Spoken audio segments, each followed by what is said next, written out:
Hi, my little Mayflowers. As you know, my name is Amani Abeni Mayfield, and I make content surrounding my lifestyle pretty much.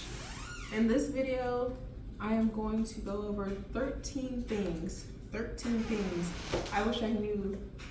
Leah. What? Can you not open the door? Ugh. Anyways, in this video, I am going to go over 13 things I wish I knew before I started my lock journey, before I got starter locks.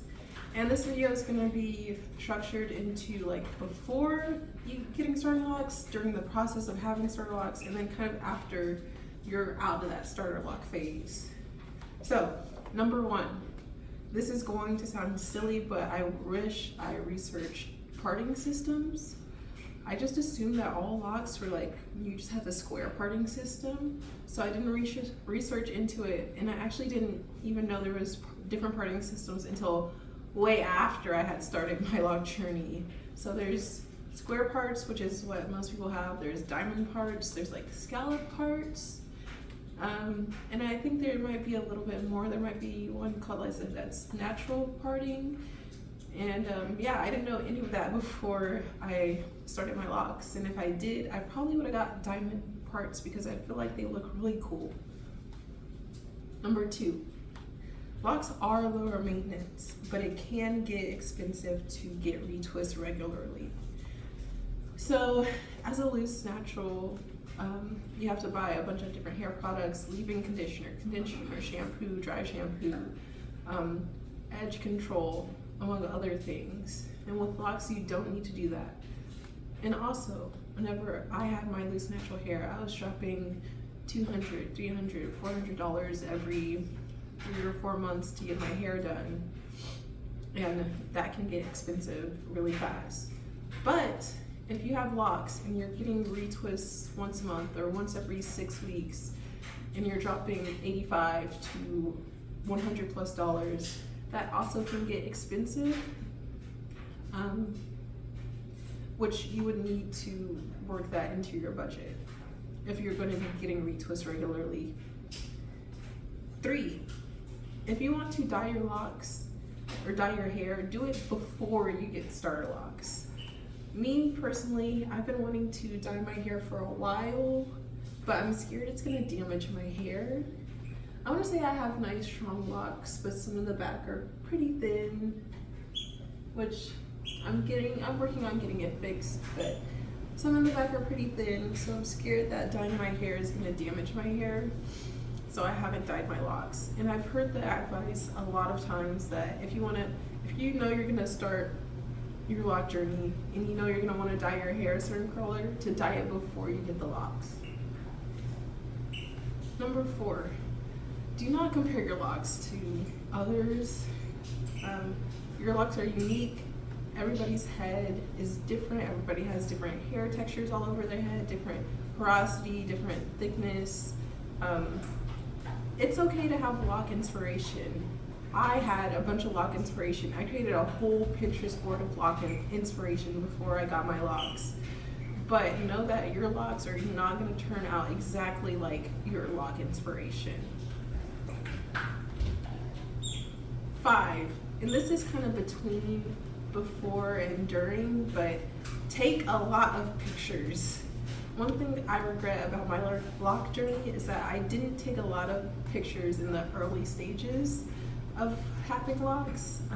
I have like a handful of pictures of me with my starter locks, and that's it. I wish I had taken a lot more, so I wish I knew to take more pictures before I started my lock journey. It's really, I don't know how to put this into words, but it's really inspiring to see where you started and where you are now. Okay, now we're gonna go into that advice that's during the process of having starter locks. So number 6, less is more. Like I was saying earlier, you don't need a lot of products for your locks to grow. I use water, essential oil, and the yellow bottle of wild hair growth oil, and that's it. I'm thinking of adding aloe vera juice to the mixture, just to make sure my locks are moisturized more. Oh, and I also use the locking gel that my loctician uses on my hair that also goes into my head, but that is like 4 or 5 products. 4, I think. You don't need a lot. And if you do have a lot of products, it's going to cause buildup in your hair, and we don't want that. Number 7, this is a big one. Lint is inevitable, along with frizz, buildup, new growth, etc. I wear my satin bonnet every single night, and I still have lint in my hair. Lint is inevitable. You can try as much as you want to avoid it, but you are going to have lint in your hair at some point. Yeah, to combat this, wear your satin bonnet, get satin pillowcases. I need to do that. I found there's this company I found on Instagram called Satin Imprints.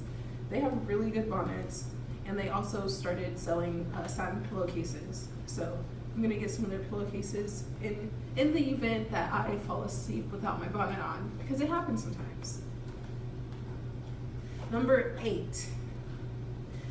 This is a little bit of a controversial opinion, but I do believe the ugly stage exists. There are a bunch of locticians and lock influencers out there that say, oh, the ugly stage doesn't exist. Black hair is beautiful. And I'm not saying black hair isn't beautiful, but whenever I started my lock journey, I did not feel cute. I did not feel very cute, very demure.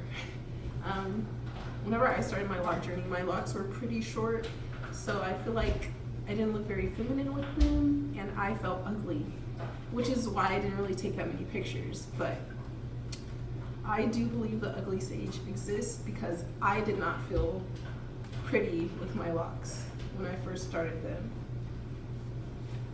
Number 9, cherish the length that you are currently at. So for the longest, I wanted my locks to be long or medium length like they are now, and now that they are, I kind of miss my short locks. There are some styles you do with your short locks that look really cute that don't look the same whenever you have long hair. For example, whenever I had short locks, I would put little pigtails in my hair, and the pigtails would be spiky and cute looking. And now if I were to do the same, since my locks are so long, they droop. So cherish the length you're currently at, because once your locks get longer, you're gonna start to miss it. Number 10, this is also one of the ones that's between during your star lock phase and after, whenever your locks are more mature, is retwists do not last. If you've gotten a retwist, you know the retwist lasts a couple days to 2 weeks at most. And if you get a style, it lasts longer, but regular retwists do not last, and you're going to have to get used to seeing your hair in a messy state. And I don't really think it's messy looking, but you're gonna have to get used to your locks not looking neat all the time.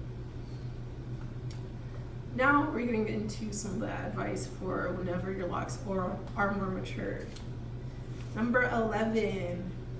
This personally did not happen to me, but I've heard that some people get more tender-headed after they get locks. Just throwing that out there. 12. Oh, that is not 12. 12. Locks grow fast and time flies by. I cannot believe how long my hair is at 4.5 years.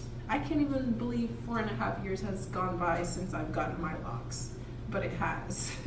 So I started in June 2020, and it is now February of 2025, and this is the length I have. My hair, it kind of goes to, the longer ones go to the middle of my back, and I never thought my hair would be this long before. And I can't believe time went by so quick. It feels like yesterday I just started my lock journey. Number 13. I wish I knew that I would get a confidence boost from having locks. I wasn't very confident with my loose natural hair, but now that I have locks, after they started to grow and I started to grow into them and be more comfortable with them, I feel like my confidence increased. And now that they're pretty long, my confidence is like through the roof. Yeah. That's pretty much it. That's everything I had. Those are the 13 things I think you should know before you start your lock journey, before you get started locks. And yeah, like, comment, subscribe, comment on what are some things you wish you know if you have locks. What are some of the things you wish you knew before you started your lock journey? Bye. Thank you for watching.